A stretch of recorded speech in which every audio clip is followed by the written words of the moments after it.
వాళ్ళు చావాలి, ఆ పాపం మంగమ్మకు తగలాలి, మొత్తం నాశనమైపోవాలి.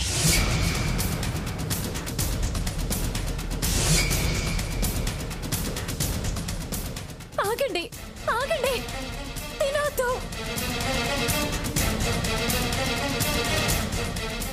సీత, ఏమైంది నీకు? అక్క వద్దు, వద్దు, వదినా ఈ అన్నాన్ని తినొద్దు, ఎవరు తినొద్దు. సీత, ఏమిటిది? నోటి దగ్గర ముద్ద నేల పాల్చేశావు.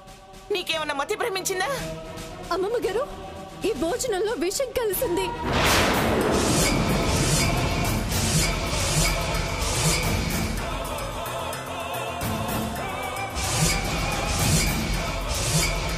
విషం కలవడం ఏంటి? ఏంటి సీత నువ్వు అనేది? ఈ రాక్షసుకు అన్నీ తెలుస్తాయి. గొడవ అయ్యేట్టుంది.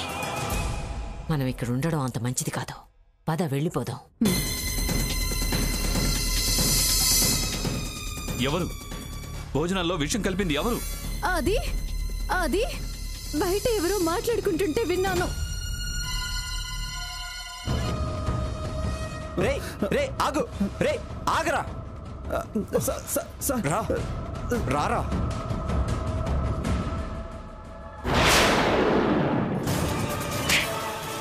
చెప్పరా,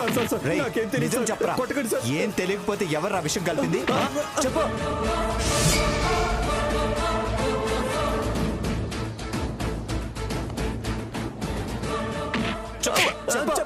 చెప్తాను సార్. చెప్తావా లేదా? అది హంసానందిని గారు డబ్బిచ్చి విషం కలపమన్నారు.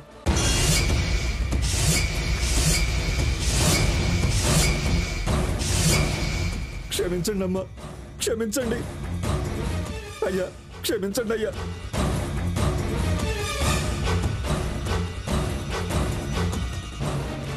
వెళ్ళు.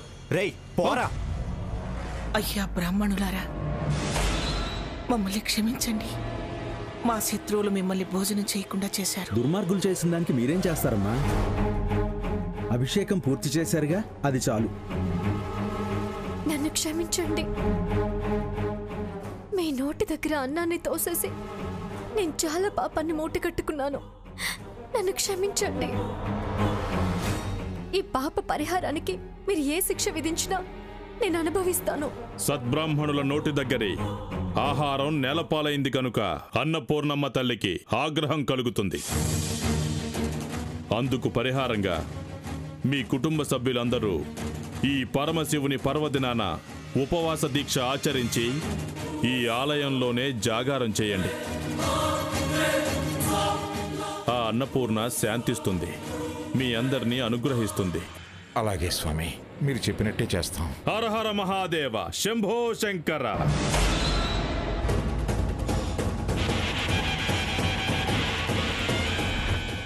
హంస, నా చేతిలో నీ చావు మూడింది.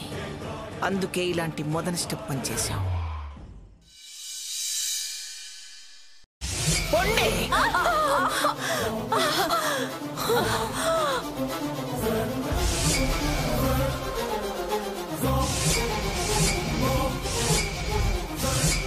హత్యలు చేసే పాప బుద్ధి ఏమిటి మీకు? అన్నంలో విషయం కలిపి బ్రాహ్మణులను చంపాలనుకోవడం ఏమిటి? మీ దుర్మార్గానికి పరాకాష్ట కాకపోతే బ్రాహ్మణులను చంపాలని చూడడం ఏంటి? నంగురచి నాటకాలు మానవే. నువ్వు ఎవరికి డబ్బిచ్చి ఆ విష ప్రయోగానికి పురిగొల్పావో వాళ్లే అంత వివరంగా చెప్పారు. ఆ విషయాన్ని నా చెవులతో నేనే విన్నాను. లేకపోతే ఈ పాటికి మహాపాతకం మాకు చుట్టుకునేది. అంతా అబద్ధం. మీ అక్కా చెల్లెళ్ళు మమ్మల్ని ఇలా చిత్రీకరించడానికే ఆ వంటాడుతో అబద్ధం చెప్పించుంటారు. చెప్పు తెగుతుంది. ఇంకా వాళ్ళెవరో చేశారంటావేమిటే? స్వర్ణని చంపాలని చూసిన మీరు ఎవరినైనా చంపుతారు. మంగ, ఇంకా వాళ్ళతో మాట్లాడేంటి? సిగ్గు శరం లేకుండా ఇంకా ఎందుకే ఇక్కడే చచ్చావు? రై సాకేత్, వాళ్ళని మెడబట్టి బయటకు గంటారా? ఈ గబ్బిళాలు ఇంట్లో ఉంటే దరిద్రం. అభిషేకం చేసుకుని వచ్చాం. ఆ ఫలితం దక్కాలంటే ముందు ఈ దరిద్ర ముఖాల్ని తరిమేయండి. చూస్తారేమిట్రా? ఈ చౌతలు పారేంట్రా వాళ్ళని. సాకేత్ పదవే. వదలు, రఘురామ్. పద. వదలమంటుంటే. బయటికి పద. సాకేత్, పద. సాకేత్, వదలమని చెప్పేది నీకే. రఘురామ్, వదలు, బయటికి వెళ్ళు. వదలు. సాకేత్, వదలు.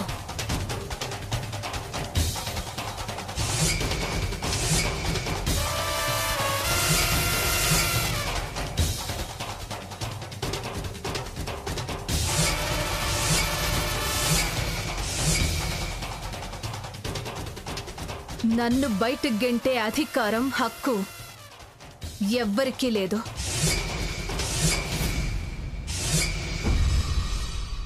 మర్యాదగా ప్రవర్తించకపోతే చాలా ట్రబుల్స్ ఫేస్ చేయాల్సి వస్తుంది. ఏంటే ట్రబుల్స్ ని ఫేస్ చేసేది? మిమ్మల్ని ఇద్దరిని అమ్మమ్మగారి దయ తలచబట్టి ట్రబుల్స్ నుంచి బయటపడి ఉండగలుగుతున్నారు. పోలీస్ కంప్లైంట్ ఇస్తే సెల్లో పడేస్తారు. ట్రబుల్స్ అంటే ఏంటో తెలిసొచ్చేలా చేస్తారు మీకు. ఏయ్, అది ముగిసిపోయిన కథ. ముగించటం మొదలవటం ఏంటి? హ, పో, పోవే ముందు అవతలికి. వెళ్ళను వెళ్ళను వెళ్ళను. మీ భర్తలకు మీకు ఎంత హక్కుందో నాకు అంతే హక్కుంది. ఏంటి నీకున్న హక్కు? ఏయ్ ముసలుడా, ఇది మా ఫ్యామిలీ మ్యాటర్. నువ్వు తల దూర్చకు, మాట మేరకు. ఏమిటే మీ ఫ్యామిలీ మ్యాటరా? అవును, నన్ను మీరు దత్తత తీసుకున్నారు. నేను ఈ ఫ్యామిలీ మెంబర్ని. నన్ను పంపే రైట్స్ మీకు లేవు.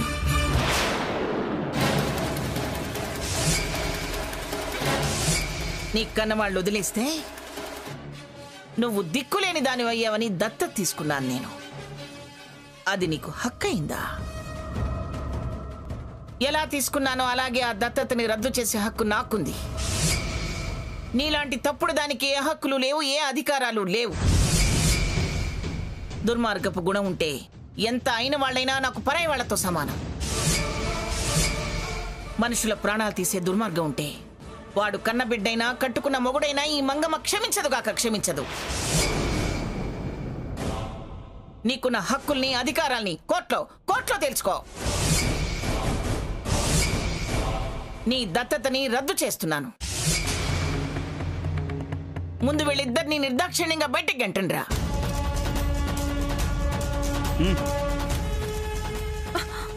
పద. ఏయ్, లే.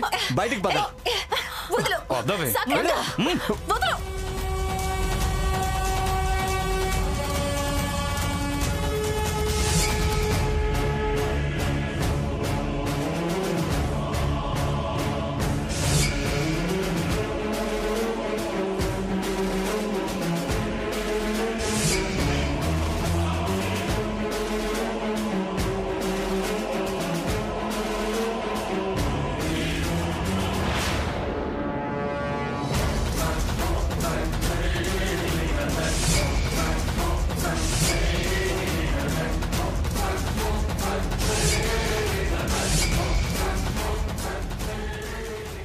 సాకేత్, ఈవేళ నన్ను ఏ చేతులు బయటకు గెంటాయో ఆ చేతులతోనే నా మెళ్ళో తాళి కట్టించుకుంటాను. ఇది నా ఛాలెంజ్. ఇంకొక్క నిమిషం ఇక్కడే నిలబడితే తాళి కాదు, నీ తాట తీస్తా. ఈ చేతులతోనే నీ గొంతు పిసికి చంపేస్తా. ఈ చేతులతోనే నీకు చితి పేర్చి నిన్ను కాల్చి బూడిద చేస్తా. ఈ చేతులతోనే నీ చితాభస్మ గంగలో కలుపుతా. ఈ చేతులతోనే. బావా, దాంతో నీకెందుకు బావా? పద లోపలికి. హే స్వర్ణ, దక్కడే. సాకేత్ నీకు దక్కడు, ఎప్పటికీ దక్కడు. శాశ్వతంగా నా వాణ్ణి చేసుకుని తీరుతా, అది నిజం. కానిపోని ప్రతిజ్ఞలు చేయకు. నేను బ్రతికుండగా సాకేత్ని స్వర్ణ నుంచి ఎవ్వరు వేరు చేయలేరు. నువ్వు బాగి ప్రాణాల మీదకి తెచ్చుకోవద్దు. వెళ్ళో. పదండి, లోపలికి వెళ్దాం. మంగమ్మా, నీ కుటుంబాన్ని సర్వనాశనం చేయకుండా నేను నిద్రపోను.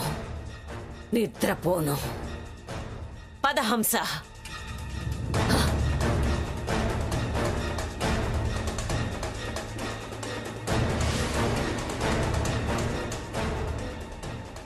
ఈ రోజుతో ఈ ఇంటికి పట్టిన పీడ విరగడైపోయింది.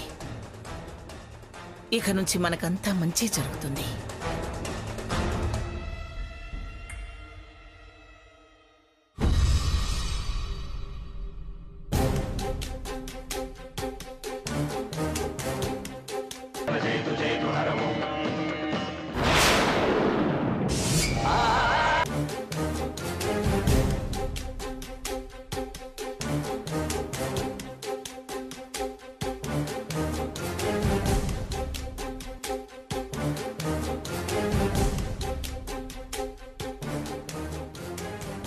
సీత, సీత, అమ్మమ్మ గారు, ఏంటమ్మమ్మ గారు? ఏమిటి సీత, నీ మనసు ఎక్కడుంది? దేని గురించి అంతలా ఆలోచిస్తున్నావు? ఆలోచన అదేం లేదమ్మమ్మ గారు. నా పిలుపుకి అంతలా ఉలిక్కిపడి ఆలోచన ఏం లేదని అబద్ధం చెప్తావేమిటి? నువ్వు లేదన్నా కాదన్నా నీ మనసు ఆలోచనలో ఉందని నీ ముఖం స్పష్టంగా చెప్తుంది. చెప్పు, దేని గురించి అంత ఆలోచన? అయ్యో, అలాంటిదేం లేదమ్మమ్మ గారు. లేదు, నువ్వేదో దాస్తున్నావు. చెప్పు. చెప్పొచ్చు కదమ్మా సీత, అంత చెప్పకూడని విషయమా? చెప్పు సీత, ఆలోచన దేని గురించో చెప్తే మేము ఏదైనా చేయగలిగితే చేస్తాం కదా. ఏం లేదు, గుళ్ళో హారతి ఆరిపోయింది కదా, అదే ఇంకా నా మనసులో నుంచి తొలగిపోలేదు. ఏం జరుగుతుందోనని చాలా భయంగా ఉంది. ఓ సిని పిచ్చి పిల్ల, మరీ ఇంత అనుమానాలు భయాలైతే ఎలా? అయినా ఏమీ కాదని స్వామీజీ అప్పుడే చెప్పారు కదా, ఇంత చాదస్తమైతే ఎలా? నానమ్మా, తన వల్ల కీడు జరిగితే ఓ పట్టాను వదలదు, దాన్నే పదే పదే ఆలోచిస్తూ ఉంటుంది. సీత, జరిగిందంతా మన మంచికే. అందుకే ఆ హంస భాగీరథుల విషయం నీ చెవిన పడింది. విషప్రయోగం గురించి తెలిసింది. వాళ్ళని మన మధ్య నుంచి తరిమేయగలిగాం. ఇంకా ఎందుకు ఇలా ఆలోచిస్తూ కూర్చుంటావు? వాడు చెప్పింది 100% కరెక్ట్ అమ్మా. ఆ సిగ్నల్ అదే కాబట్టి ఇక దాని గురించి నువ్వు ఆలోచించటం పిచ్చితనం అవుతుంది. తెలివైన దానివి, ధైర్యవంతురాలివి, ఇంతలా దాని గురించి ఆలోచించకు. అవునక్క, మనమంతా హ్యాపీగా ఉన్న టైంలో అనవసరంగా ఆలోచించి మనసు పాడు చేసుకోవద్దు.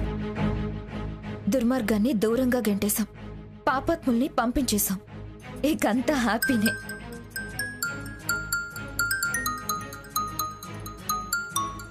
ఎవరిది నంబర్? హలో అని రాదంట్రా, ఎవరో తెలుస్తుంది.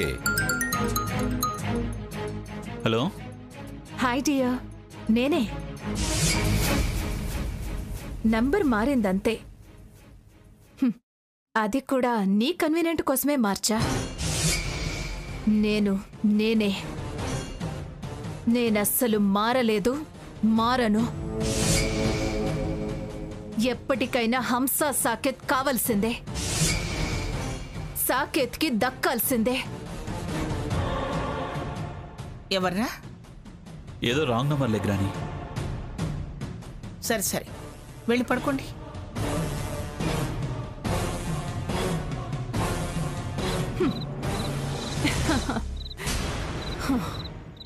సాకేత్, నిన్నొదిలే ప్రసక్తే లేదు.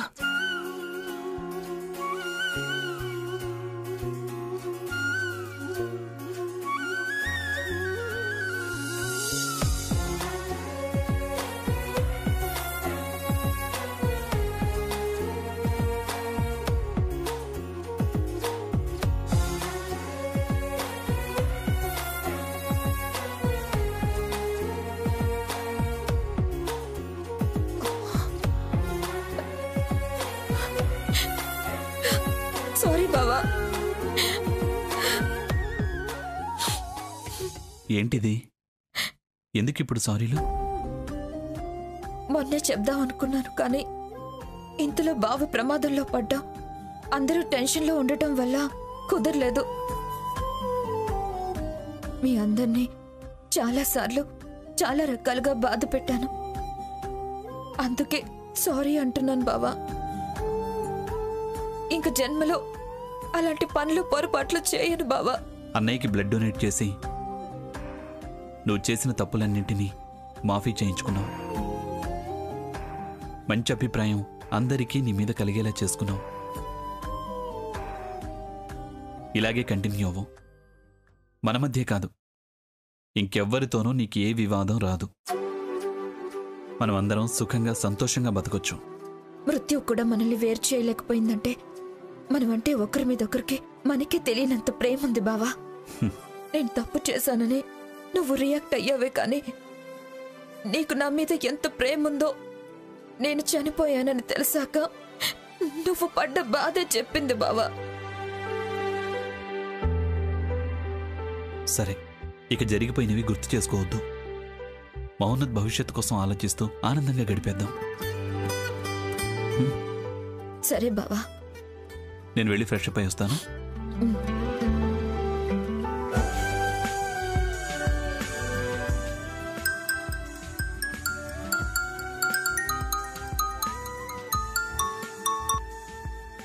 ఫోన్ చేస్తుంటే అలా కట్ చేస్తున్నా? ఎందుకు ఫోన్ చేస్తున్నావని కూడా అడగవా? చూడు సాకేత్, నువ్వు ఫోన్ కట్ చేయగలవేమో కానీ నన్ను నీ లైఫ్ నుంచి కట్ చేయలేవు. నోరు ముయ్యవే పాపిష్టిదానా. ప్రాణాలు తీసే బుద్ధి మార్చుకో. ఎవడో ఒకడు దొరుకుతాడు. భార్యాభర్తల మధ్య ఏంటి ఇంకా నీ పోరు? నా బావ తప్ప నీకింకెవరు దొరకలేదా? మమ్మల్ని సుఖంగా బ్రతకనివ్వవే. ఇలాగే డిస్టర్బ్ చేస్తే అడ్రస్ లేకుండా చేస్తా. భార్యాభర్తలంటే పాలు నీళ్ళలా కలిసిపోయేవాళ్ళు, అది గుర్తుంచుకో. విషపు గుణాలున్న నువ్వు పాల లాంటి బావతో కలవలేవు. కలలు మాని గంతుకు తగ్గ బొంతలా ఎవరినో ఒకరిని చూసుకో. హలో, ఏంటే తెగ విర్రవీగుతున్నావు? కాస్తలో మిస్ అయింది, లేకపోతే సాకేత్తో కాపురం మొదలు పెట్టేదాన్ని. అవును, ఇందాకేమన్నావు? పాలు నీళ్లలా కలిసిపోయేవాళ్లు భార్యాభర్తలా? నేనెవర్ని? హంసని. కలిసిపోయిన పాలని నీళ్లని నేను వేరు చేయగలననే విషయం మర్చిపోయావా? పిచ్చి పిచ్చి ప్రయత్నాలు చేస్తే పైకి పోతావు, జాగ్రత్త. అది మీ వల్ల కాదు. ఇక నుండి కౌంట్ డౌన్. విశ్వరూపం చూపిస్తా, కాచుకో. దీని రోగం గట్టిగా కుదుర్చాలి.